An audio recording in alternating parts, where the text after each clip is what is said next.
ও আমার কলিজার যুবক, মুসা নবীর অন্তরে আগ্রহ, কথা এত মজা, না জানি তাকে দেখতে কত মজা।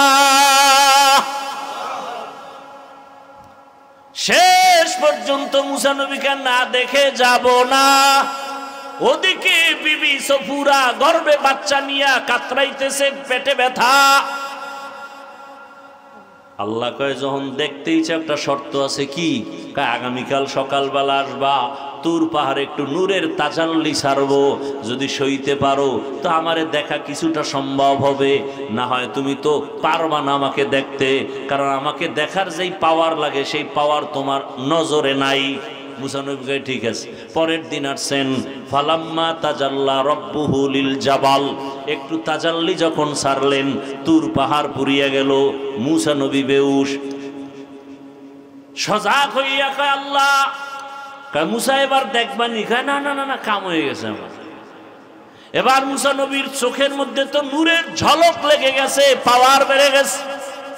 আল্লাহ কয় এই মুসা, চোখের উপরে নেকাব লাগাও, কারণ দুনিয়ার কেউ যদি তাকায় ওই তোমার চোখে লাগলেই তার চোখ অন্ধ হয়ে যাবে, কারণ তোমার চোখে পাওয়ার বেড়ে গেছে, নূরের তাজাল্লির আভা লেগেছে। গেছে বাড়ি, বাড়ি তো না রাস্তায়।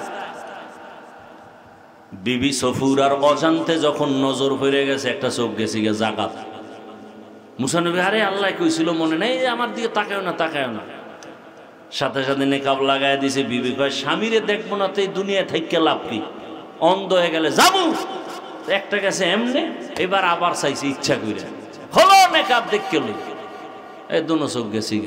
মুসা নবীকে আল্লাহ দয়া করে আপনি চোখ দুইটা আমার স্ত্রীর ফিরাইয়া পাওয়ার বাড়ায় দেন, অন্তত আমাকে যেন দেখতে পারে। ভাইয়েরা আমার, অথচ কেমন একজন আপনার আমার মায়ার নবী।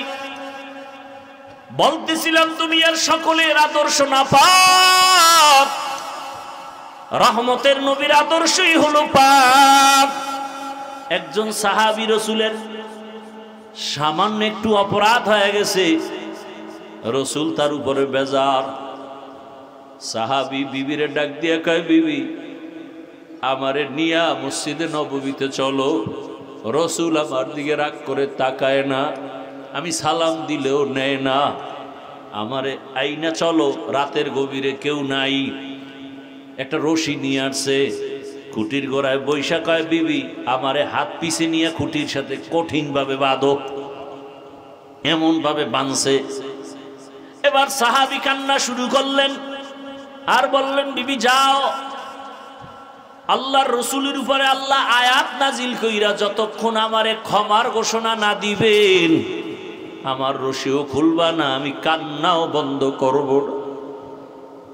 সাহাবী খুঁটির গোড়ায় বাইদা, বিবি চলে গেছে। রসুল দেখতেছেন, কিছু বলেন না, চুপচাপ নামাজ পড়ায় চলে যান। কঠিন কোনো অন্যায় না। সাহাবী কাঁদতেছেন, এত কান্না। কয়েকদিন পর আল্লাহ পাকের রসুলের কাছে জিবরাইল এসে হাজির। আয়াত নিয়ে কয়, ইয়া রাসূলুল্লাহ, আপনার ওই তওবাকারীকে আল্লাহ মাফ করে দিয়েছেন। রহমতের নবী যাইয়া চোখের পানি ছেড়ে কয়, তোর কপাল খুলছে রে সাহাবী, আল্লাহ পাক আয়াত নিয়ে পাঠায় দিছেন, তোরে মাফ করে দিছে। ওই দিন থেকে খুঁটির নাম হয়ে গেছে সতুনে তওবা, তওবার খুঁটি। যেই খুঁটির উপরে লেখা সতুনে আয়েশা, আম্মাজান আয়েশা রাদিয়াল্লাহু আনহা ওই খুঁটির গোড়ায় বৈশা বেশি বেশি ইবাদত করতেন, ইতিকাফ করতেন, নামাজ পড়তেন। ওই জন্য ওখানে লেখা আয়েশার খুঁটি। সতুনে উস্তুনে হান্নানা একটা খেজুর গাছের নাম।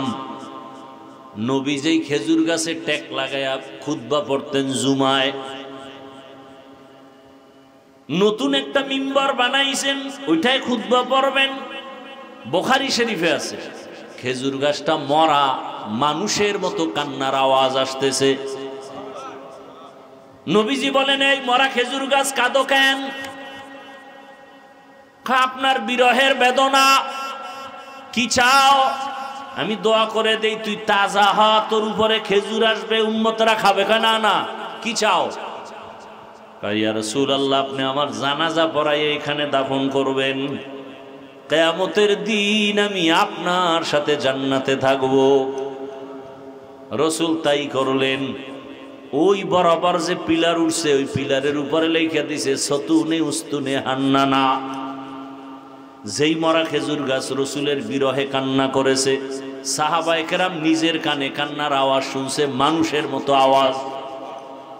এ দুনিয়াতে রহমতের নবী আলাদা নবী, তুলনাহীন নবী, যার চেহারা দেখলে বরকত, যার গুণগান জীবন ভর বললেও শেষ করা যাবে না, সেই নবী আলাদা। আল্লাহ পাক যার আশেক, সেই রসুলের কত শক্তি, কত যৌবন।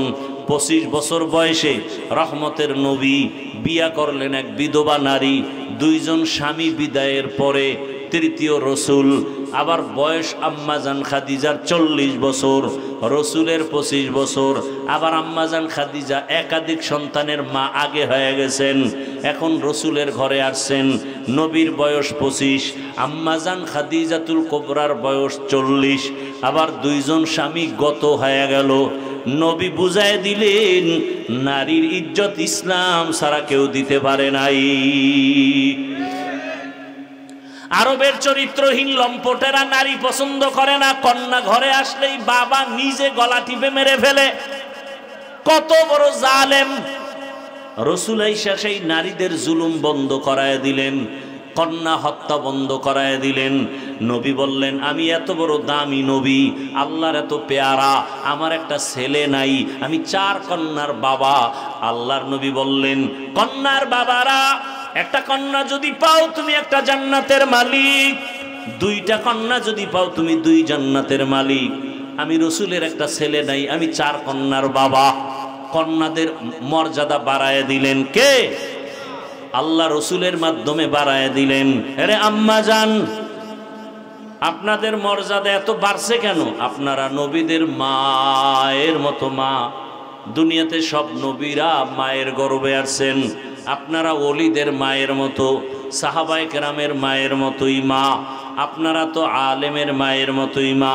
আপনারা তো খাদিজার মতো দামি নারীর মতো নারী, আয়েশা রাদিয়াল্লাহু আনহার মতোই তো দামি নারীর মতো নারী, ফাতেমা রাদিয়াল্লাহু আনহার মতোই তো আপনারা নারী।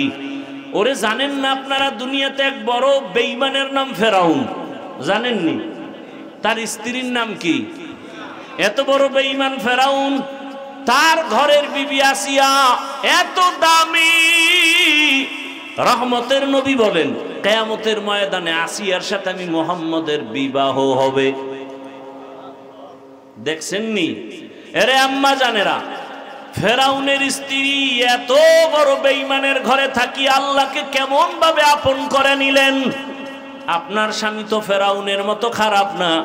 আপনি যদি নামাজ আদায় করেন আপনার স্বামী খুশি হবে, বাধা দিবে না। আগামীকাল এই টাইমে খবর যদি হয় তুমি মরিয়া গেছো, তোমার মা কান্না করবে, আমারে কে মা বলে ডাকবে। ওরে তোমার বাবায় দৌড়ায় যাবে, ইমাম সাহেব তাড়াতাড়ি আসেন, জানাজা পড়াতে হবে। আবার কাউকে পাঠাবে, দোকানে যাও কাফন কেনার জন্য, কেউ যাবে কবর খননের জন্য, কেউ যাবে তোমার গরম পানি গোসলের জন্য। ও আমার যুবক বাবা, এই দুনিয়া কিছুই না। তোমার আপন বন্ধুটা মোবাইলের নাম্বারটা ডিলিট করে ফেলবে। বন্ধু নাই, নাম্বার মোবাইলে রেখে লাভ নাই। অতএব তুমি একা একা বাঁশবাগানে পড়ে থাকবা। আজকে ডানে বামে বন্ধু বান্ধবের অভাব নাই, অন্ধকার কবরে একা। ওই কবরে আল্লাহকে নিয়ে যাও, মনে মনে আল্লাহকে ডাকো আর বলো, হে আল্লাহ, জীবনে তো গুনাহ কম করি নাই, মনে চাইছে দাড়ি রাখবো না রাখি নাই, নামাজ পড়বো না পড়ি নাই, বেপরদায় চলবো চলছি, মোবাইলে সারা রাত গুনাহ করবো করেছি, পার্কে পার্কে যাব গিয়েছি। ও আল্লাহ, মনের মতো ইচ্ছা রকম গুনাহ করেছি, আজকে থেকে তওবা করে ফেলতেছি, আর গুনাহ করব না, আর নামাজ ছাড়বো না, দাড়ি কাটবো না, বেপরদায় চলবো না। মা বাবার দোয়া নিয়া, শিক্ষকের দোয়া নিয়া, ওলামায়ে কেরামের পরামর্শ নিয়া নবীজির আদর্শ মেনে চলবো। রহমতের নবী বলেন, বিদায় বেলা আমি রওজা মোবারকে চলে যাব, তবে দুটো জিনিস তোমাদের মাঝে রেখে গেলাম, আকড়াইয়া যদি ধরতে পারো ঈমানও যাবে না, সম্মানও যাবে না। না আলেমগো আলাদা কয় নাই, সবার জন্য। এক নম্বরে কোরআন, দ্বিতীয় হলো নবীর সুন্নাত আদর্শ। এই দুইটা জিনিস যারা আঁকড়ায় ধরবেন, রহমতের নবী বলেন ঈমানও যাবে না, সম্মানও কখনো যাবে না। ১৫০০ বছর পর এই মুন্সিগঞ্জের এলাকা, এতগুলো মানুষ যদি কোনো টাকাওয়ালা এক জায়গায় জমা করতে চাইতেন, এক নম্বরে তাদের এই মানুষগুলো আসার যাওয়ার জন্য ফ্রি গাড়ি দেওয়া লাগতো, ফ্রি। আমি কিন্তু শুরুতেই বলছিলাম, সত্য কথা না মানেন আর না মানেন স্বীকার করেন, গাড়ি লাগতো নি। এরপরে এখানে আসার পরে ভিআইপি বসার ব্যবস্থা লাগতো না, ভিআইপি চেয়ার অন্য কিছু। এরপরে আবার ফাঁকে ফাঁকে নাস্তা, না হয় চেয়ারের বাড়ি। এরপরে এই মানুষগুলোকে নিয়ন্ত্রণ করার জন্য আবার পুলিশ, কত র‍্যাব। আল্লাহ বিবেক দিছে, একটু চিন্তা করেন তো, এখানে আপনারা যারা আসছেন এই জঙ্গল বাগানের ভেতরে, কাউকে জোর করে আনা হয় নাই, ফ্রি গাড়ি দেওয়া হয় নাই, কেউ পায়ে হেঁটে আসছেন অথবা কেউ রিক্সা ভাড়া দিয়ে আসছেন। টাকা নিবেন দূরের কথা, অনেকে এখানে টাকা দানও করেছেন। বসার ভিআইপি ব্যবস্থা আছে, পৃথিবীতে এর থেকে থার্ড ক্লাসের বিছানার নাই। বিয়ার অনুষ্ঠানে বিছনা দিল, অনেকের মনে কষ্ট আসবে, বলবে তোর বিয়ার গুল্লি মারি গেলাম, বিছনা দিতে পারো না, তোর দাওয়াত দিতে কইছে গে। কিন্তু এই নরমাল বিছানায় যে বসছেন, কে ভিআইপি, কে নন ভিআইপি, কে শিক্ষিত, কে মূর্খ, কে আলেম, কে গায়েরে আলেম, সব একাকার হয়ে বসছেন, কারো অন্তরে কোনো কষ্ট নাই। নাস্তা একটু পরে দেওয়া হবে, নাস্তাও নাই, অনেকের পেটে হালকা পাতলা ক্ষুধাও লাগছে, ভিতরে ক্ষুধা।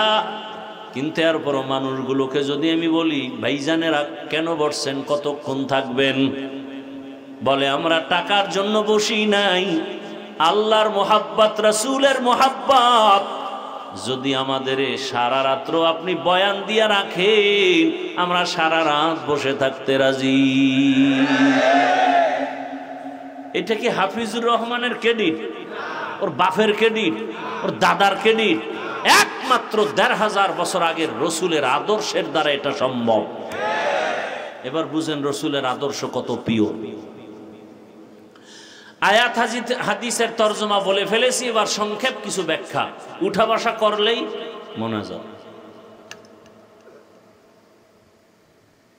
ব্যাখ্যা কি কথাটা হবে? আল্লাহ বলছেন রসুল যা নিয়ে আসছেন আঁকড়ায় ধরো। প্রশ্ন হলো রসুল কি নিয়ে আসছেন, কবে আসছেন, কেন আসছেন, কি নিয়ে আসছেন? এই কথাগুলোর জবাব বর্তমানে আপনারা জানেন আরবি রবিউল আউয়াল চলে, সারা বাংলাদেশে আলোচনা চলতেছে রবিউল আউয়াল, রসুলের জন্ম জন্ম জন্ম। মার যত কমতেছে আলো, অথচ আমার রসুল তেমন, নবীর দুনিয়াতে আসার আগেও আলোচনা, যাওয়ার পরেও আলোচনা, 12 মাস আলোচনা, দিনেও আলোচনা, রাতেও আলোচনা, মানুষের মাঝেও আলোচনা, আকাশে আলোচনা, ফেরেশতার মাঝে আলোচনা, জিনের মাঝে আলোচনা। 1 সেকেন্ডের জন্য বন্ধ হওয়ার মতো না, কারণ রসুলের আদর্শ বন্ধ করলে তার নামাজ হবে না, রোজা হবে না, জিকির হবে না, তেলাওয়াত হবে না, ঘুম হবে না, কিচ্ছু হবে না। রহমতের নবী আমার রবিউল আউয়াল মাসে জমিনে আসলেন, আবার রবিউল আউয়ালেই দুনিয়া থেকে রসুল বিদায় নিলেন। নবী কি নিয়ে আসছেন আর কি রেখে চলে গেলেন? সংক্ষেপ জবাব, নবী কি নিয়ে আসছেন আল্লাহ আর এক আয়াতে বলেন, লাকাদ কানা লাকুম ফি রাসূলিল্লাহি উসওয়াতুন হাসানাহ। দুনিয়ার মানুষ, তোমাদের জন্য রসুলের মধ্যে রয়েছে শ্রেষ্ঠ আদর্শ, উত্তম আদর্শ। কেমন উত্তম? দুনিয়াতে রসুলের আদর্শের মতো আরো সুন্দর আদর্শ আর কারো কাছে আছে কিনা? ও শিক্ষিত বাবারা, রসুলের আদর্শ থেকে আরো সুন্দর আরো কারো মধ্যে আছে? যদি কেউ বলতে পারেন হাফিজ ভাই রসুলের আদর্শ থেকে আরো সুন্দর আদর্শ আছে শেখ মুজিবুর রহমানের ভেতরে, এই মিয়া শুনেন, কথা শুনেন, কথার জব কম দিবেন, আমি চাইলে দিবেন, আর চুপ করে শুনবেন কি বলি। যদি কেউ বলতে পারেন হাফিজ ভাই রসুলের আদর্শ থেকে আরো সুন্দর আদর্শ শেখ মুজিবুর রহমানের মধ্যে আছে, যদি বুঝাইয়া যৌক্তিকভাবে বলতে পারেন, তাহলে আমি আল্লাহর কসম খেয়ে বলছি রসুলেরটা বাদ দিয়া শেখ মুজিব সাহেবেরটা নিব। খুব বুঝেন। কেউ যদি বলতে পারেন রসুলের আদর্শ থেকে আরো সুন্দর আদর্শ জিয়াউর রহমান সাহেবের ভেতরে আছে, যৌক্তিকভাবে বুঝাইতে পারলে আমি রসুলেরটা বাদ দিয়া তারটা নিব। পারবেন বলে কারো কলিজা আসেনি? বলতে পারবেন কারো কলিজা আছে? এবার শুনেন আমার থেকে। আবার এই মহিলা আসছে কেন ওখানে? স্বেচ্ছাসেবক কই আপনাদের? হ্যাঁ,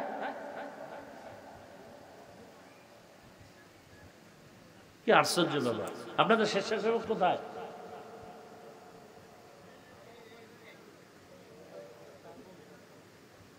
মাহফিল কন্ট্রোল করতে না পারলে দেন কেন? সমস্যা তো হবে, আপনাদের সমস্যা। অন্যের সমস্যাটা তো ট্যাকেল দিতে হবে আপনাদের।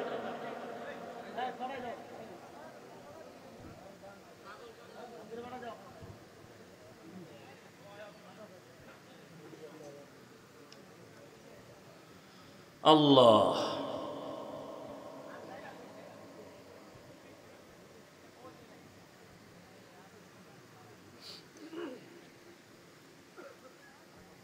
মুন্সিগঞ্জ মাহফিলে আবার তবারক দেয় তো বেশিরভাগ অনেক জায়গায়, তো মনে করছে হেনও বোধহয় খাওয়ান দাওয়ান আছে।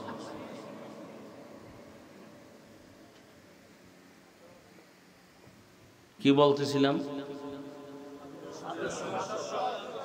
রহমতের নবীর আদর্শ থেকে দামি আদর্শ আপনারা বলেছেন নাই, তারপর আমি 1 মিনিটের জন্য বলেছি শেখ মুজিবুর রহমান, জিয়াউর রহমান, এরশাদ সাহেব সহ বাদ দেন, এদের থেকে আরো হাই আব্রাহাম লিঙ্কন, তার আদর্শ গণতন্ত্র, মাও সেতুনের আদর্শ, লেনিনের আদর্শ, কালমার্সের আদর্শ, প্লেটোর আদর্শ। এক কথায় জবাব, দুনিয়ার সব আদর্শ নাপাক, রহমতের নবীর আদর্শই হলো পাক। দুনিয়ার অন্যদের আদর্শ নাপাক কেন? পুরা মানুষ নাপাক, দেমাগ নাপাক, খায় নাপাক, 3 বেলা খাইয়া টানে বিড়ি, এর উপরে গাঞ্জা, এর উপরে মদের বোতল। কথা বলেন না কেন? কেমন যেন একজনে কয়, যত বড় ভিআইপি তত বড় মদখোর, যত বড় ভিআইপি তত বড় সুদখোর। ভিআইপি হওয়া যায় না। কেমন দুনিয়ায় আছেন আপনারা জানেন? বিশাল একটা বাড়ি করবেন, লোন না নিলে আপনার বাড়ি সুন্দর হবে না, পেছে পেছে পড়ে যাবেন। লোন নিবেন, আপনার জন্য মোটামুটি অনেক দুনিয়ার লাইনে চলা সহজ, ট্যাক্স আপনাকে অনেকটা সহজ করে দিবে।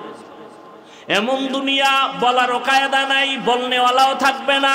আমি হাফিজুর রহমান বয়ানে বলে বাসায় যাব, কিন্তু এই কথাগুলো কোন মসজিদের জুমায় খতিব সাহেব যদি বলেন, কমিটির মহোদয়েরা বলবেন 1 মাসের জন্য বাড়িতে ঘুরে আসেন। কেন কেন? কয় শিয়ালের হাতে মুরগি আমানত, শিয়ালের কাছে মুরগি রাখলে যা হয়, ধর্মের চাবি সুদখোর আর ঘুষখোরের হাতে রাখলে তো তাই হবে। हकीकत से तो दुनिया बेखबर है, दुनिया की नुमाइश पर नजर है। नमी गुयम কে আজ দুনিয়া জুদাবাস বহর কারে কে বাসি বা খুদাবাস। রাগ করেন আপনারা? যদি বেশি কষ্টই লাগে তাহলে আমাকে বয়ান আপনারা লিখে দিয়ে আসার আগে একটা পুরো বয়ান দেখে দেখে পড়িয়া আসতে চলে যান, কোনো টেনশন নেই। একেবারে 4 পৃষ্ঠার একটা বই লইবেন, লেখা টেখে সুন্দর করে বাস নিচে দিয়ে নাম লেখেন, যদি কলিজা শক্ত থাকে নামটা লিখে দিবেন, আমি অমুক এলাকার অমুক, এই বয়ান আপনি করবেন। একেবারে আপনার নাম সহ বরকতের দোয়া তোয়া কইরা 4 পৃষ্ঠা টাটকাভাবে পড়ে টরে আসতে চলে যান। নতুন এক সিস্টেম চালু হইল দুনিয়ার জমিন। আমগো হুজুর গো জীবনভর যে কোরআন হাদিস পড়ছি আর কামে লাগে না, নতুন বয়ান চলতেছে। কইতেছি কোরআন হাদিসের কথা, অনেকের চেহারা কালো, অনেকের মনে কষ্ট, কি আজীব অবস্থা। তাহলে কোরআনে একটা ভুল বের করেন, কেউরে লাগবে না। আমি হাফিজুর রহমান একটা ভুল স্পষ্ট বের করে দেন, দুনিয়ার সব কোরআন জ্বালায় দিবে, এখন দাড়ি কেটে ফেলবে, আল্লাহর বিরুদ্ধে রাস্তায় নেমে যাব, আমরা নেমে যাব। কারণ আল্লাহ আছে, দলিল কোরআন, কিয়ামত হবে, দলিল কোরআন, ইসলাম ধর্ম সত্য, দলিল কোরআন। সে কোরআন ভুল মানি সব ভুল। কিন্তু আপনি দেওয়ার আগে চিন্তা করেন, আপনার বড়রাও কিন্তু আদা জল খাইয়া মাঠে নাইমাও ব্যর্থ। তারা পারছে কি আর আপনি কি পারবেন? আল্লাহ হেফাজতের জিম্মা নিয়েছেন কোরআন। ব্রিটিশ বেঈমানের দল ভারতের জমিনে শত হাজারো মাদ্রাসা বন্ধ করে দিয়েছে, হাজার হাজার আলেমকে ফাঁসি দিয়ে গাছের সাথে ঝুলায় রাখছে। কলকাতা রাস্তা, দিল্লির শহরের রাস্তার আশেপাশে। ব্রিটিশ চাইছিল এ জমিনে ভারতে কোরআনের আলো চলবে না, আল্লাহ চাইছেন সারা দুনিয়ায় কোরআনের বাতি জ্বলবে, তার পাওয়ার হাউস হবে ভারতের ভেতরে। কাটটা হইছে, সারা দুনিয়াতে এখন দিনের বয়ান চলে, তার পাওয়ার হাউস দেওবন্দ, ঠিক নি? যেই দেওবন্দের প্রতিষ্ঠাতা কাসিম নানতবী আর বাতেনি প্রতিষ্ঠাতা রহমতের নবী, ঘুমের মধ্যে রসুল আইসা রেখা টেনে দিছেন আর বলছেন, কাসিম এখানে মাদ্রাসা বানাও।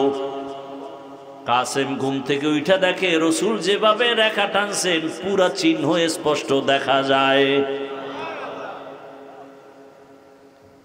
ভাইরা আমার, এই স্বপ্ন কোনো বেনামাজি দেখবে না, খোদার কসম। রসুল স্বপ্নে দেখবে অনেক আল্লাহর বান্দা রসুলকে, কিন্তু কোনো বেনামাজি গুনাহগার দেখবে না, হারাম খোরেরা দেখবে না, কোনোদিন না। অতএব কেউ যদি ভণ্ডামি করে বলে আমি রসুলকে দেখছি, সম্পূর্ণ মিথ্যা কথা। কেউ যদি বলে আমি রসুলকে দেখছি, উলঙ্গ, বুঝতে হবে তার ঈমান আমল উলঙ্গ।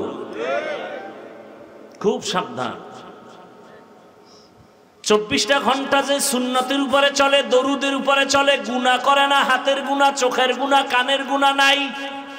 আর আমগো তো, আমি হাফিজুর রহমান বক্তা হইলে কি হইব?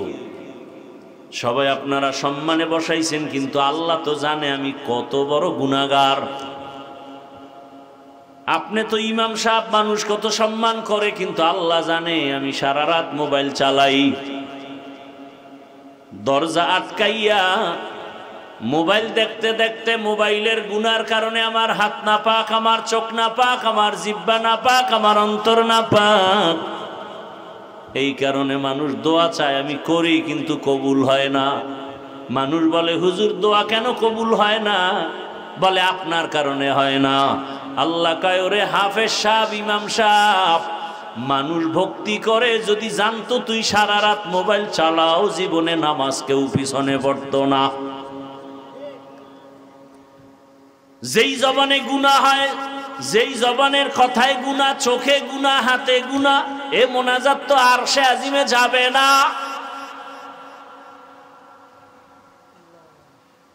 এই জন্য বলি মাওলানা হইছি, বক্তা হইছি, মানুষ এখনো হতে পারি নাই।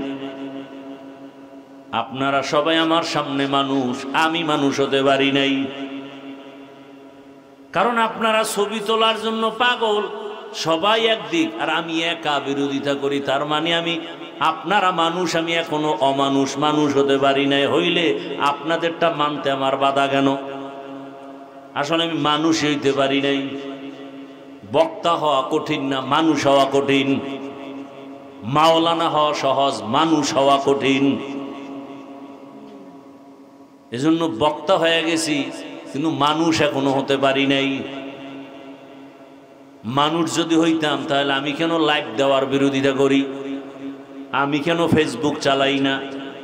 সেদিন ঢাকাতে এক জায়গায় গেলাম, লোকটা আমার ভক্ত, অনেক উপরের দরজার, কিন্তু দেখে নাই, কোনো কারণে দেখা হয়ে গেছে।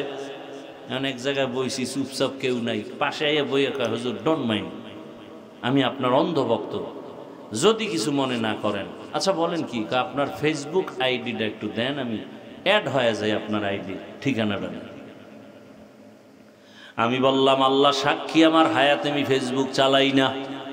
ও মাথায় হাত দিয়ে কয়, ইন্না লিল্লাহি, ফেসবুক ছাড়া কি এই দুনিয়া কেউ চলতে পারে? আপনি কি বলেন? সম্ভব? 1 মিনিট তাকায় রইল আর মাথায় হাত দিয়ে, এটা কি সম্ভব? না, কেমনে সম্ভব? ফেসবুক ছাড়া চলা সম্ভব? আমি বললাম, আর আশ্চর্য, আমার মোবাইলটা চেক করেন, ইউটিউবও নাই, ডিলেট করে ফেলেছি। কারণ কিছু দেখতে গেলে ওয়াজ দেখবো, আসে নারীদের অ্যাড, বন্ধ করে দিয়েছে আজকে 3 বছর।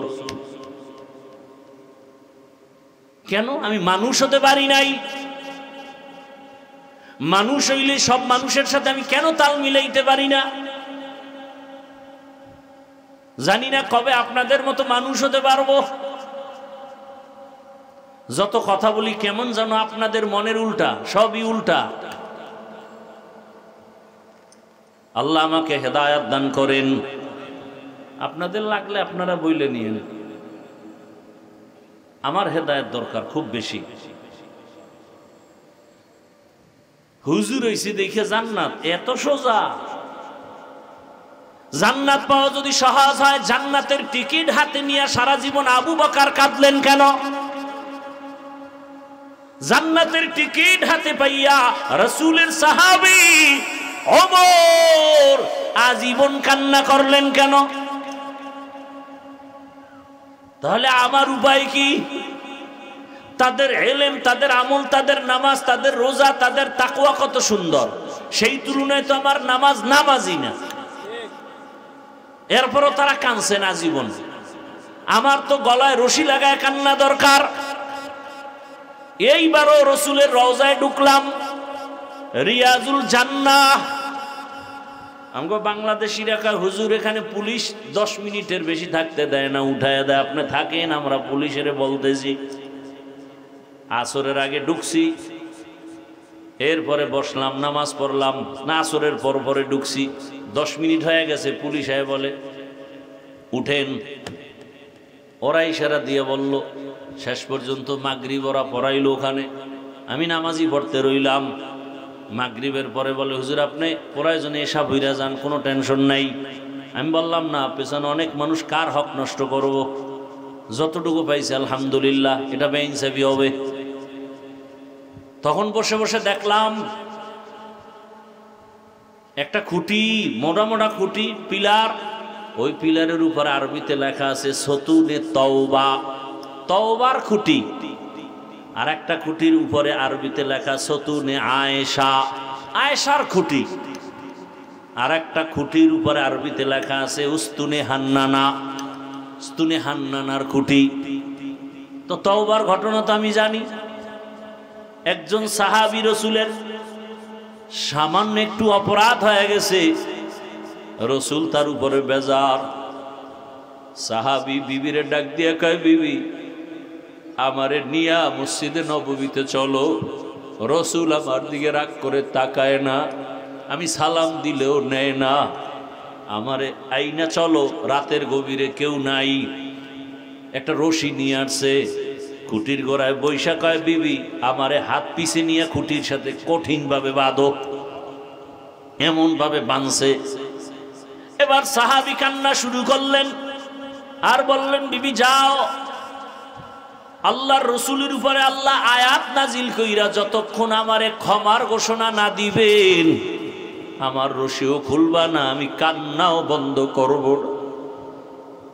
সাহাবী খুঁটির গোড়ায় বাইদা বিবি চলে গেছে। রসুল দেখতেছেন, কিছু বলেন না, চুপচাপ নামাজ পড়ায় চলে যান। কঠিন কোনো অন্যায় না। সাহাবী কাঁদতেছেন, এত কান্না। কয়েকদিন পর আল্লাহ পাকের রসুলের কাছে জিবরাইল এসে হাজির। আয়াত নিয়ে কয়, ইয়া রাসূলুল্লাহ, আপনার ওই তওবাকারীকে আল্লাহ মাফ করে দিয়েছেন। রহমতের নবী যাইয়া চোখের পানি ছেড়ে কয়, তোর কপাল খুলছে রে সাহাবী, আল্লাহ পাক আয়াত নিয়ে পাঠায় দিছেন, তোরে মাফ করে দিছে। ওই দিন থেকে খুঁটির নাম হয়ে গেছে সতুনে তওবা, তওবার খুঁটি। যেই খুঁটির উপরে লেখা সতুনে আয়েশা, আম্মা জান আয়েশা রাদিয়াল্লাহু আনহা ওই খুঁটির গোড়ায় বৈশা বেশি বেশি ইবাদত করতেন, ইতিকাফ করতেন, নামাজ পড়তেন। ওই জন্য ওখানে লেখা আয়েশার খুঁটি। সতুনে উস্তুনে হান্নানা একটা খেজুর গাছের নাম। নবী যেই খেজুর গাছে টেক লাগায়া খুতবা পড়তেন জুমায়,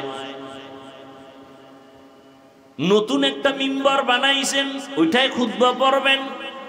বুখারী শরীফে আছে, খেজুর গাছটা মরা, মানুষের মতো কান্নার আওয়াজ আসতেছে। নবীজি বলেন, এই মরা খেজুর গাছ কাঁদো কেন? আপনার বিরহের বেদনা। কি চাও? আমি দোয়া করে দেই, তুই তাজা হ, তোর উপরে খেজুর আসবে, উম্মতরা খাবে। না না, কি চাও? ইয়া রাসূলুল্লাহ, আপনি আমার জানাজা পড়াইয়া এখানে দাফন করবেন, কিয়ামতের দিন আমি আপনার সাথে জান্নাতে থাকব। রাসূল তাই করলেন। ওই বরাবর যে পিলার উঠছে, ওই পিলারের উপরে লেখা দিছে সতুনে উস্তুনে হান্নানা। যেই মরা খেজুর গাছ রসুলের বিরহে কান্না করেছে, সাহাবায়ে কেরাম নিজের কানে কান্নার আওয়াজ শুনছে, মানুষের মতো আওয়াজ। মানুষ হইতে পারি না রে বাবা, নিজে মাইয়ার হক আদায় করি না, বউয়ের হক আদায় করি না, কর্মচারী হইয়া মালিক হইয়া কর্মচারীর হক আদায় করি না, বক্তা হইয়া শ্রোতার হক আদায় করতে পারি না, ইমামতি করি মুসল্লির হক আদায় করি না, শিক্ষক হইছি কিন্তু আমি ছাত্রের হক আদায় করতে পারি না, আমি স্বামী হইয়া স্ত্রীর হক আদায় করি না, আমি সন্তান হইয়া মা বাবার হক আদায় করি না। প্রত্যেকের মধ্যে দুর্বলতা নাই? তাহলে আর একজনের সমালোচনা করার দুঃসাহস হয় কিভাবে? আপনি আর একজনকে খারাপ বলেন কিভাবে? আপনি সন্তানের হক আদায় করেন ঠিক মতো, দোকানদারি করিয়া রাত্রে আসছেন বাসায়, ফ্রেশ হইয়া 3 পেট খাইয়া বালিশে মাথা লাগে, আবার মোবাইল। স্ত্রী কিছু বললেই ঝগড়া, এই বেশি কথা বললে বিয়া কিন্তু আর একটা করবো, হুজুরেরা কিন্তু টাটকা ফতুয়া দিতেছে, 4 লও, ওমানে 4 বিয়ের বয়ান চলতেছে দেশে, দেরি করবা না, প্যাচ লাগাইলে কিন্তু সিরিয়াল ধইরেই ফেলামু। আমি বানায় বলতেছি এগুলো, এ নাই ঘরে ঘরেই ঝগড়া নাই? তাহলে আর একজনকে দোষ দেন, সাহসটা হয় কিভাবে?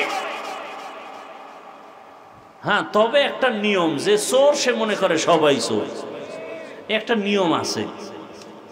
যে চাঁদাবাজ সে মনে করে সবাই চাঁদাবাজ, যে ধোঁকাবাজ সে মনে করে সবাই ধোঁকাবাজ, যে মিথ্যাবাদী সে মনে করে সবাই মিথ্যা বলে। আল্লাহ হেদায়াত দান করেন। খুব রাগ আসতেছে আপনাদের অন্তরে, আল্লাহ সবার অন্তরকে নরম বানায় দেন। আচ্ছা, এই রাগ যদি আমার রসুলের মধ্যে আসতো, অথচ কেমন একজন আপনার আমার মায়ার নবী, বলতেছিলাম দুনিয়ার সকলের আদর্শ না পাপ, রহমতের নবীর আদর্শই হলো পাপ। কেন? আমার রসুল নিজে পাক, রসুল জিব্বা দিয়া হায়াতে কোনোদিন একটা গালি দেন নাই। রহমতের নবী কোনোদিন হাজারো গালি শুনছেন, গালির জবাব দেন নাই। নবীর হায়াতে কোনোদিন একটা মিথ্যা কথা বলেন নাই। রহমতের নবীর হায়াতে কোনোদিন কাউকে ধোঁকা দেন নাই। রহমতের নবী দুটো চোখ গরম করে কারো দিকে তাকান নাই, কারণ রহমতের নবী গরম চোখে যদি কারো দিকে তাকাই, সাথে সাথে তাকাইলেই তো সে পুড়িয়া যাবে, কারণ রসুলের নজরে সেই পাওয়ার লাগানো। বড় কঠিন কথা, রসুলের নজরে সেই পাওয়ার দেওয়া। পাওয়ার। মুসা নবী আল্লাহরে দেখতে গেছে তুর পাহাড়ে, ঘটনা জানেন না? সূরায়ে তাহা, সূরায়ে কাসাসে ঘটনা আছে। এদিকে বিবি সফুরা শুআইব আলাইহিস সালামের মেয়ে, তার বিবি গর্ভে বাচ্চা, শীত। মুসা নবী যাবে মিশরে, রাস্তার মাঝে ব্যথা শুরু হয়ে গেছে, আগুনের দরকার। মুসা নবী আগুন আনতে যায়, দেখে সামনে আগুন, খেজুর গাছের মতো একটা গাছে আগুন জ্বলে। আল্লাহর কুদরত, যত নবী আগায় আগুন তত পিছনে যায়। যাইতে যাইতে তুর পাহাড়, মুসা নবী যখন পাহাড়ে পা রাখলেন, হঠাৎ একটা গায়েবী আওয়াজ, ইয়া মুসা ফাখলা'না আলাইক ইন্নাকা বিল ওয়াদিল মুকদ্দাসি তুয়া। এই মুসা, জুতা খোলো, এটা পবিত্র উপত্যকা তুর পর্বত।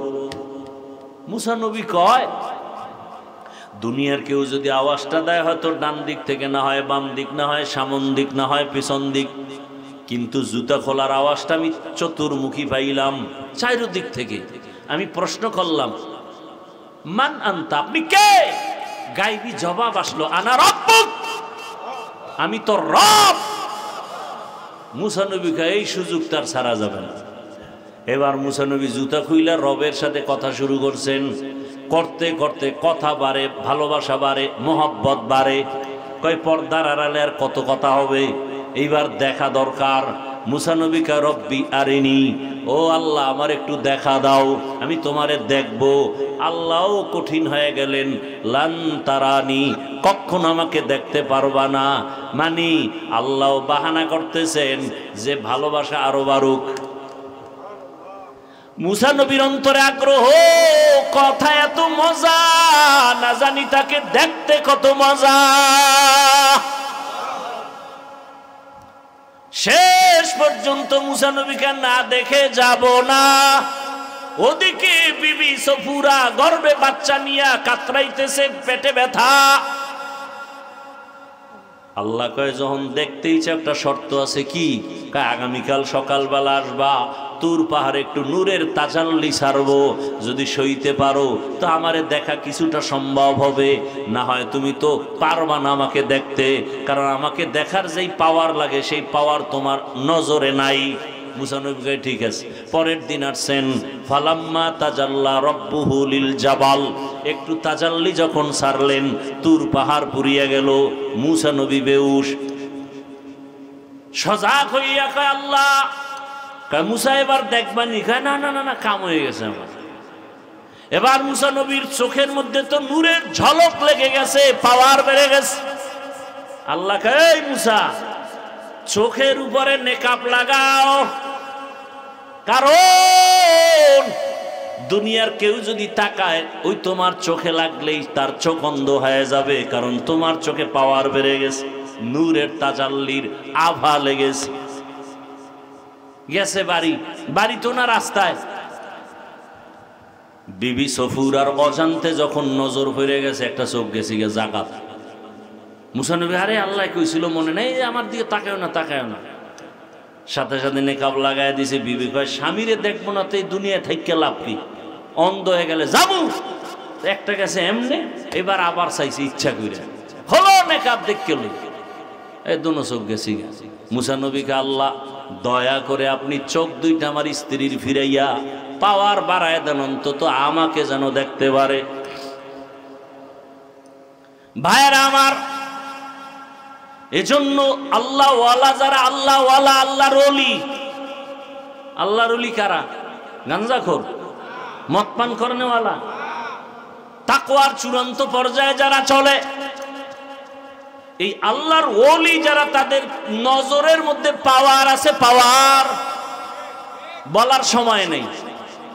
তবে দলিলটা নেন, আবার দলিল ছাড়া তো আপনি আউযুবিল্লাহ না পারলেও দলিল খুঁজেন, তো দলিল নেন। ক্বালা রাসূলুল্লাহ সাল্লাল্লাহু আলাইহি ওয়া আলিহি ওয়া সাল্লাম ইত্তাকু ফিরাসাতাল মুমিন ফাইন্নাহু ইয়ানজুরু বিনূরিল্লাহ। আল্লাহর যারা প্রিয় বান্দা, তাকওয়ার আলো যাদের আছে, আল্লাহ তাদের এমন পাওয়ার দান করেন, অনেক কিছু দেখেন যা সাধারণ মানুষ দেখে না। চামড়ার চোখ দিয়া না, আল্লাহর দেওয়া নূরের আলো দিয়া তারা দেখেন। এক সময়ের সন্ত্রাসী রাসূলকে জবাই করতে যায় কে? সে কিন্তু এখন মুসলমান। এক সময় সে মদিনায় খুতবা দেন, খলিফাতুল মুসলিমিন। খুতবার মাঝখানে হঠাৎ একটা আওয়াজ দিলেন, ইয়া সারিয়াতাল জাবাল, ইয়া সারিয়াতাল জাবাল, ইয়া সারিয়াতাল জাবাল। এই সারিয়া, পাহাড় পাহাড় পাহাড়। ওমর মদিনায় বইয়া খুতবার ভিতরে ফট করে আওয়াজ দিছে, এই সারিয়া, পাহাড়। সারিয়া কই? কয় মদিনা থেকে 2000 কিলোমিটার দূরে ইরানে যুদ্ধ করে। কোথায়? কত দূর? 2000 কিলোমিটার দূর। সারিয়া আসার পরে জিজ্ঞাসা করা হলো, ওমরের আওয়াজ শুনছিলানি? সারিয়া বলে, কাছে বসে বললে যেমন শোনা যায় তেমনই শুনছি। ওমরের আওয়াজ পাইয়াই তো আমরা সতর্ক হয়ে গেছি। ওমর বলছিল পাহাড় মানে পাহাড়ের ওই পাশে দুশমন, সতর্ক। ওমরের আওয়াজে আমরা সতর্ক হই, আমরা বিজয়, আমরা নিরাপদ। এটা ফেরাসাত, এই পাওয়ারের নাম ফেরাসাত। হাদিসের ভাষায়, কোরআনের ভাষায় এই পাওয়ারের নাম ফুরকান। ইয়া আইয়ুহাল্লাযীনা আমানু ইন তাত্তাকুল্লাহ ইয়াজআল লাকুম ফুরকানা। এই পাওয়ার কোনো গাঞ্জাখোরকে আল্লাহ দিবেন না, দাড়ি কামানেওয়ালাকে দিবেন না, বেপরদায় যারা চলে তাদেরকে দিবেন না। যারা চূড়ান্ত তাকওয়ার উপরে চলে আল্লাহ তাদেরকে দিবেন। ইন তাত্তাকুল্লাহ ইয়াজআল লাকুম ফুরকানা। রাসূলের আদর্শ থেকে আর দামি কোনো আদর্শ নাই। ও আমার কলিজার যুবক, রাসূলের রেখে যাওয়া আদর্শ কি পালন করবে হিন্দু বাবারা, খ্রিস্টানেরা, ইহুদিরা? জিহ্বা নাড়ায়া সত্য কথা বলো, মানো আর না মানো, রাসূলের রেখে যাওয়া আদর্শ সুন্নত মানবে কারা? কোন দেশের মুসলমান? বাংলাদেশের। আর বাইরের ডি বাদ? তাহলে বাইরের ডি বাংলাদেশ বাদ। হ্যাঁ, বুঝতে পেরেছি তুমি কি বলছো। দুনিয়ার সব মুসলমান মানবে, তবে মুন্সিগঞ্জ বাদ। হ্যাঁ, তা তোমার দাড়ি নেই কেন? দাড়ি কামাইলে বরকত যদি হয় একটা দলিল দাও, কোরআন হাদিস না, তোমার যৌক্তিক। যে হাফিজ ভাই যৌক্তিক দলিল আছে, দাড়ি কামাইলে চেহারায় বরণ উঠবে না, যৌবন বাড়বে, চেহারা খালি নূর বাড়বে। খালি এরকম দুনিয়াবি একটা দলিল দে, খোদার কসম আমি দাড়ি কেটে ফেলবো। আমি আমার কথা ক্লিয়ার, কোনো ভেজাল নাই।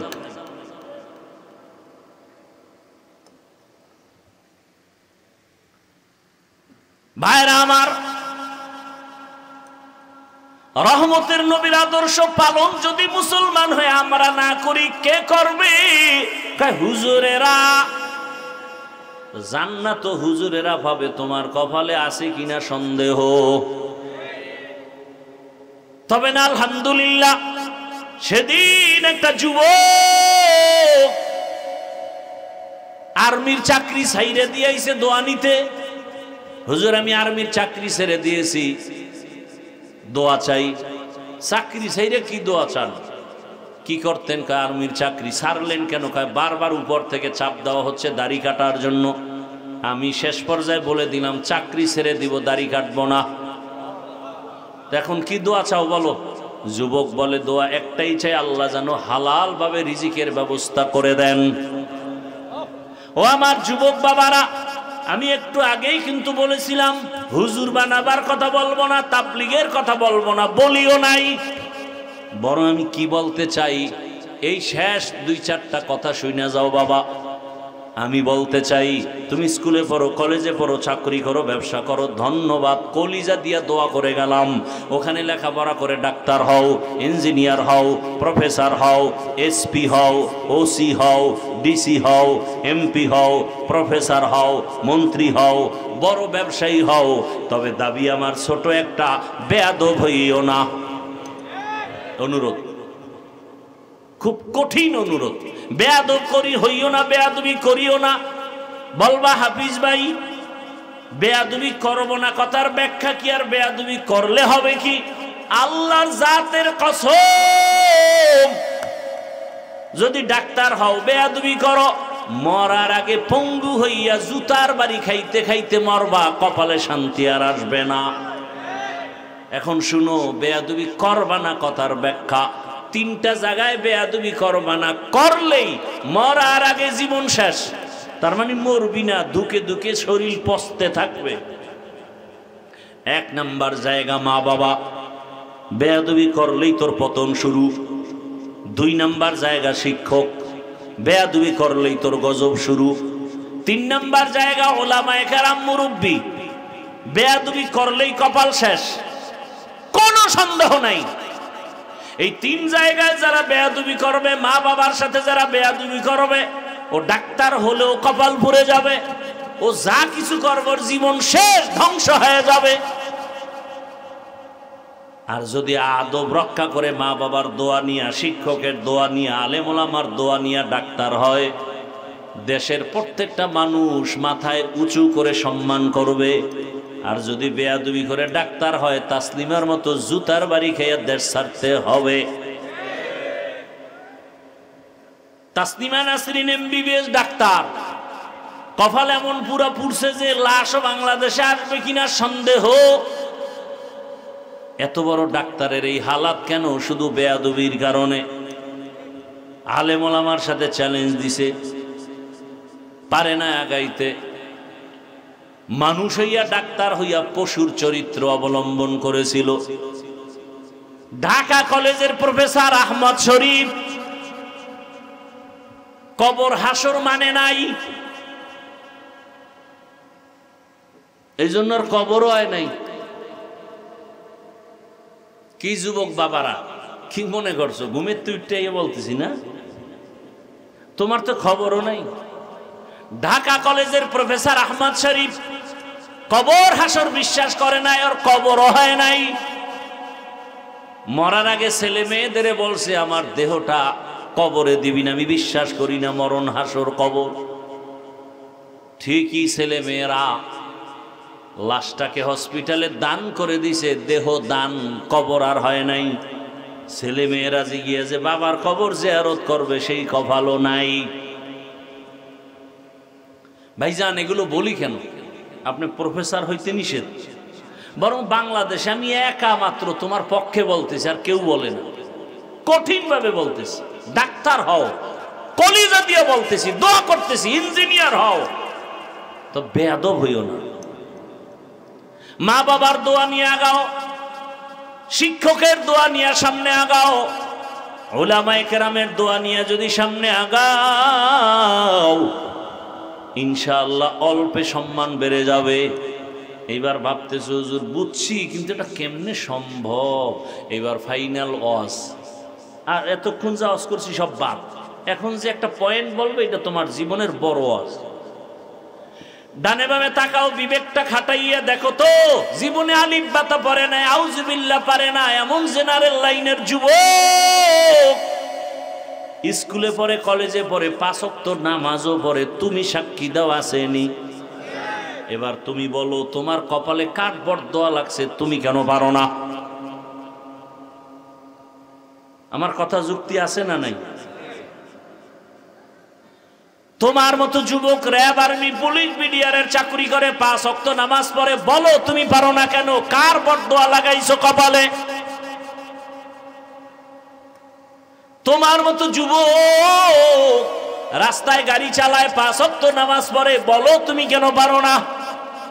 তোমার মতো যুবক কৃষি কাজ করে, নামাজ পড়ে, নদীর মধ্যে মাছ ধরে, নামাজ পড়ে, ডাক্তার, প্রফেসর, ইঞ্জিনিয়ার নামাজ পড়ে, বলো তুমি কেন পারো না?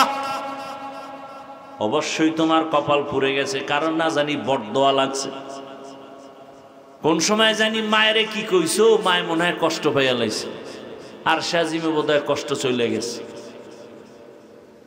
না জানি শিক্ষকের সাথে বেদবি করছে। না হয় এমন হতে পারে না তোমার মতো লাইনের যুবক শ্রমিকের কাজ করে, 5 ওয়াক্ত নামাজ পড়ে। ওই যে একটু আগে ঢাকা কলেজের কথা বলছি, যাও একটা দিন ঢাকা কলেজের বারান্দা ঘুরে দেখবা, বহু ছেলে কলেজে ক্লাস করে, মাথায় পাগড়ি, বড় বড় দাড়ি, বড় জামা, মনে হয় যেন বড় মসজিদের খতিব, অথচ আরবি পারে না।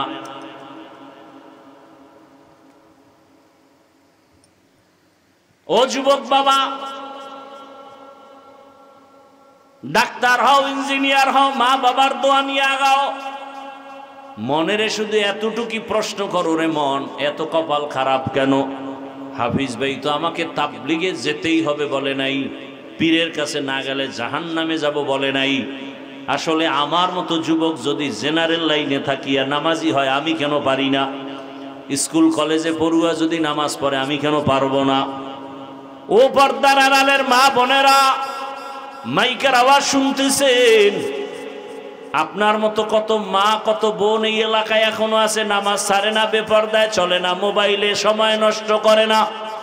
কত মা স্বামীর মাল খেয়ানত করে না। আম্মা জান, আপনি কেন পারেন না?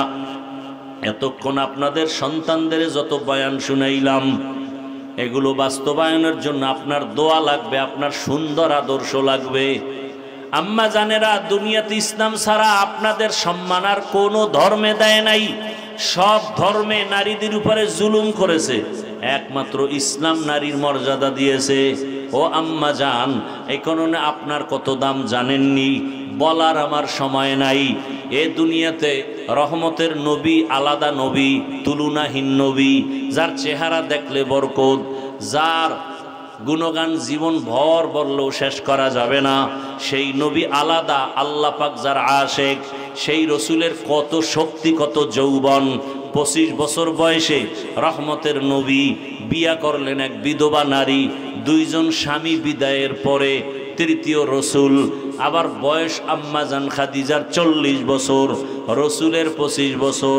আবার আম্মাজান খাদিজা একাধিক সন্তানের মা, আগে হয়ে গেছেন, এখন রসুলের ঘরে আসছেন। নবীর বয়স 25, আম্মাজান খাদিজাতুল কুবরার বয়স 40। আবার 2 জন স্বামী গত হয়ে গেল। নবী বুঝায় দিলেন, নারীর ইজ্জত ইসলাম ছাড়া কেউ দিতে পারে নাই। আরবের চরিত্রহীন লম্পটেরা নারী পছন্দ করে না, কন্যা ঘরে আসলেই বাবা নিজে গলা টিপে মেরে ফেলে। কত বড় জালেম! রসুল আইসা সেই নারীদের জুলুম বন্ধ করায় দিলেন, কন্যা হত্যা বন্ধ করায় দিলেন। নবী বললেন, আমি এত বড় দামি নবী, আল্লাহর এত পেয়ারা, আমার একটা ছেলে নাই, আমি 4 কন্যার বাবা। আল্লাহর নবী বললেন, কন্যার বাবারা, একটা কন্যা যদি পাও তুমি একটা জান্নাতের মালিক, 2টা কন্যা যদি পাও তুমি 2 জান্নাতের মালিক। আমি রসুলের একটা ছেলে নাই, আমি 4 কন্যার বাবা। কন্যাদের মর্যাদা বাড়ায় দিলেন কে? আল্লাহ রসুলের মাধ্যমে বাড়ায় দিলেন। কন্যাদের হত্যা বন্ধ করালেন, নারীদের ইজ্জত বাড়ায় দিলেন। আমার দেশের মায়েরা কিছু রাস্তায় নামছে মিছিল করে অধিকার আদায়ের জন্য, আবার এদের সাথে কিছু লম্পটেরা তাল মিলে আছে না নাই? আল্লাহর জাতের কসম, ইসলাম ছাড়া নারীর মর্যাদা কেউ দেয়নি। বুঝতে পারি না রে বাবা, এ কারণে উল্টা পাল্টা আওয়াজ। আরে আম্মা জান, আপনাদের মর্যাদা এত বাড়ছে কেন? আপনারা নবীদের মায়ের মতো মা। দুনিয়াতে সব নবীরা মায়ের গর্ভে আসছেন, আপনারা ওলিদের মায়ের মতো, সাহাবায়ে কেরামের মায়ের মতোই মা। আপনারা তো আলেমের মায়ের মতোই মা, আপনারা তো খাদিজার মতো দামি নারীর মতো নারী, আয়েশা রাদিয়াল্লাহু আনহার মতোই তো দামি নারীর মতো নারী, ফাতেমা রাদিয়াল্লাহু আনহার মতোই তো আপনারা নারী। ওরে জানেন না আপনারা দুনিয়াতে এক বড় বেঈমানের নাম ফেরাউন, জানেননি? তার স্ত্রীর নাম কি? এত বড় বেঈমান ফেরাউন, তার ঘরের বিবি আসিয়া এত দামি। রহমতের নবী বলেন কিয়ামতের ময়দানে আসিয়ার সাথে আমি মুহাম্মদের বিবাহ হবে। দেখছেননি? এরে আম্মা জানেরা, ফেরাউনের স্ত্রী এত বড় বেঈমানের ঘরে থাকি আল্লাহকে কেমন ভাবে আপন করে নিলেন। আপনার স্বামী তো ফেরাউনের মতো খারাপ না। আপনি যদি নামাজ আদায় করেন আপনার স্বামী খুশি হবে, বাধা দিবে না। আপনি যদি পর্দায় থাকেন আপনার স্বামী খুশি হবেন, বাধা দিবেন না। তাহলে আপনি কেন পারেন না? নিজে যদি আদর্শবান হইতেন আপনার ঘর বেহেশতের বাগান হতো, সন্তানগুলো আদর্শবান হতো, মানুষ দোয়া করত, আপনার সন্তানের দোয়ার কারণে আপনিও বড় দোয়া পাইতেন। এখনো সময় আছে, তওবা করেন, আর নামাজ ছাড়বেন না, বেপরদায় চলবেন না, মোবাইলে সময় নষ্ট করবেন না, আর কোনোদিন স্বামীর মাল খেয়ানত করবেন না। ও আমার যুবক বাবারা, আল্লাহর কাছে তওবা করেন। মরিয়া তো একদিন যেতেই হবে। আরে দুনিয়াতে বাহাদুরি আর কয়দিন? চোখের সামনে কত লাশ আর লাশ, পানির নিচে লাশ, গাড়ির নিচে লাশ, ঘুমের বিছানায় লাশ, অধিকাংশ যুবকের লাশ। কয়দিন আর বাঁচবারে যুবক বাবা? আগামীকাল এই টাইমে খবর যদি হয় তুমি মরিয়া গেছো, তোমার মা কান্না করবে, আমারে কে মা বলে ডাকবে। ওরে তোমার বাবায় দৌড়ায় যাবে, ইমাম সাহেব তাড়াতাড়ি আসেন, জানাজা পড়াতে হবে। আবার কাউকে পাঠাবে, দোকানে যাও কাফন কেনার জন্য, কেউ যাবে কবর খননের জন্য, কেউ যাবে তোমার গরম পানি গোসলের জন্য। ও আমার যুবক বাবা, এই দুনিয়া কিছুই না। তোমার আপন বন্ধুটা মোবাইলের নাম্বারটা ডিলিট করে ফেলবে। বন্ধু নাই, নাম্বার মোবাইলে রেখে লাভ নাই। অতএব তুমি একা একা বাসবাগানে পড়ে থাকবা। আজকে ডানে বামে বন্ধু বান্ধবের অভাব নাই, অন্ধকার কবরে একা।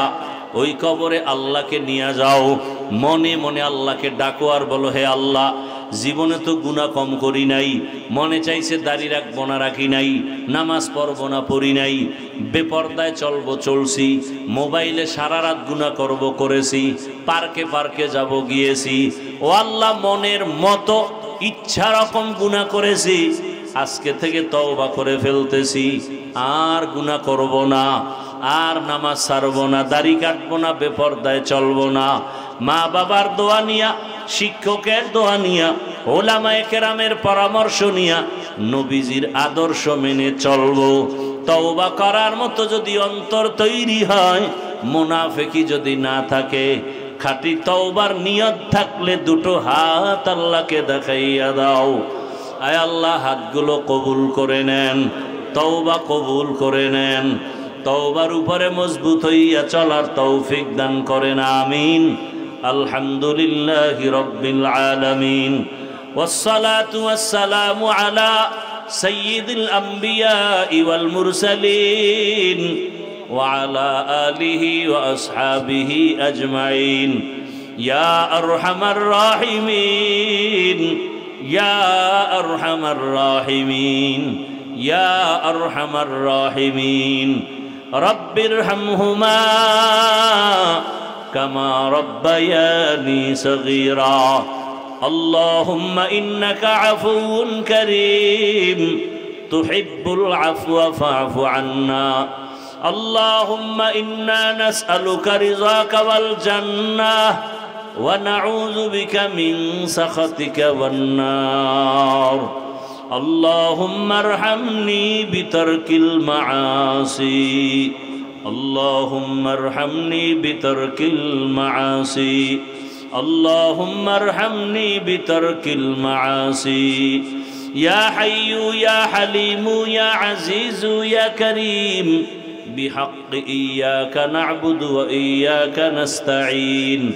আল্লাহুম্মা ইন্না নাসআলুকা ইলমান নাফিআ ওয়া ওয়াসিআ وشفاء من كل داء اللهم إنا نعوذ بك من البرص والجنون والجذام وسيء الأسقام ও দয়ার মালিক গুনার বোঝা নিয়ে আপনার দরওয়াজায় হাত উঠায় ফেলেছি আয় আল্লাহ কুদরতের নজর দিয়ে দেখেন কত উলামায়ে কেরাম কত মুরব্বী হাজী সাহেব ব্যবসায়ী চাকরিজীবী যুবক ছাত্র ভাই পর্দার আড়ালে মা বোনেরা গুনার বোঝা নিয়ে হাজির আমরা তওবার নিয়তে হাত উঠাইলাম আয় আল্লাহ শয়তানের ধোকায় গুনাহ করে ফেলেছি তওবা করেছি আর গুনাহ করব না নামাজ ছাড়বো না দাড়ি কাটবো না বেপরদায় চলবো না